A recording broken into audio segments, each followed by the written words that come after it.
क्योंकि आप लोगों ने तो प्रयागराज महात्माओं को बदनाम करने के लिए कोई भी ऐसा दुष्प्रचार नहीं छोड़ा जो मैं किया। किस तरीके के वक्तव्य दे रहे आपने देखा होगा प्रयागराज के बारे में।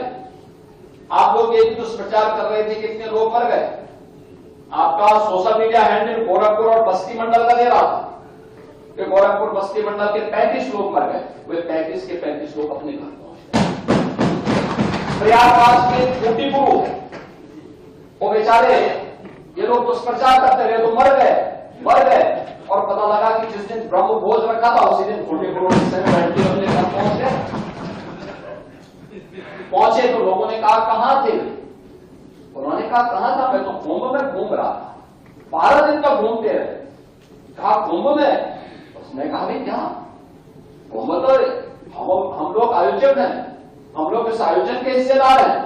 जगह जगह भंडारे लगे हुए हैं, रोज भंडारा खाता था, किसी आश्रम में जाके सो जाता था और फिर सुबह स्नान करके फिर दिन भर घूमता था।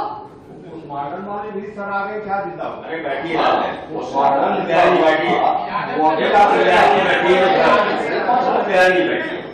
हमने स्पष्ट कहा है प्रयागराज का मेडिकल कॉलेज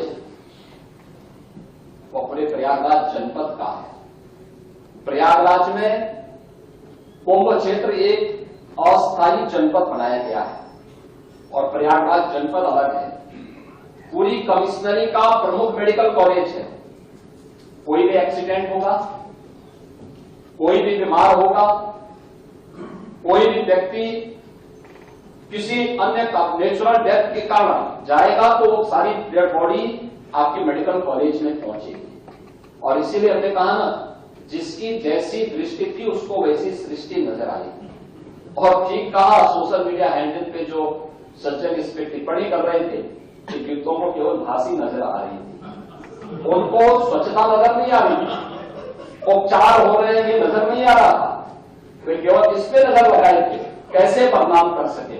कोई पार्लियामेंट में कह रहा है हजारों लोगों की मौत हो गई। इस तरह कुंभ का परिणाम है 28,000 लोगों को उनके परिवारजनों से दिलाने का काम किया।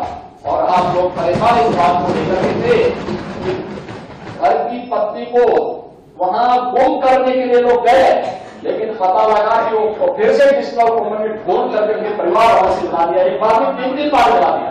तो इनकी परेशानी तो इस बात को लेकर के। तो ये महोदय ये सभी चीजें वहां पर हम लोगों को इस रूप में देखने को मिली। लेकिन समाजवादी पार्टी का जो आचरण जिस देश से था वह या कांग्रेस का जो आचरण था वह किसी भी दिशा में भारत को बदनाम करने। और मैं तो बार बार कहता हूं कि आपकी लड़ाई बीजेपी से हो सकती है, लेकिन आप बीजेपी से लड़ते लड़ते कभी भारत से ही लड़ने लगते हैं। मत लड़िए भारत से, ये देश आपका भी है। जितना अधिकार हमारा है उतना ही आपका भी है। भारत के महापुरुषों के प्रति इस प्रकार की अलग टिप्पणी मत करिए। जैसे कि मैं सो रहा हूँ तो पिताजी को जगाना है मुझे, तो वो डायरेक्ट उठाने के बजाय, और हिंसा की परंपरा मेरे यहाँ नहीं थी सौभाग्य से, तो वो क्या करते थे कि उस कमरे में आ जाएंगे या बाहर से गुजरेंगे और चौपाई बोलेंगे, प्रात काल उठ गए रघुनाथा मात पिता गुरु नावई माता। कभी कभी मैं गुस्से में उठ करके अरे पापा चरण स्पर्श किया और सो गया। मैंने कहा अब मत उठाना।